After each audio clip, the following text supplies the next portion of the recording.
వయస్సులో వసంతమే ఉషస్సులా జ్వలించగా, మనస్సులో నిరాశలే రచించలే మరీచిక. పదాల నాయదా స్వరాల సంపద తరించు నా కథ, క్షణాలదే కదా గతించిపోవుగాదనేనని.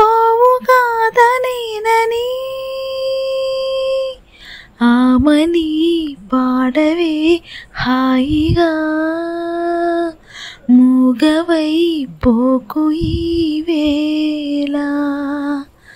రాలేటి పూవారాగాలతో పూచేటి పూల గంధాలతో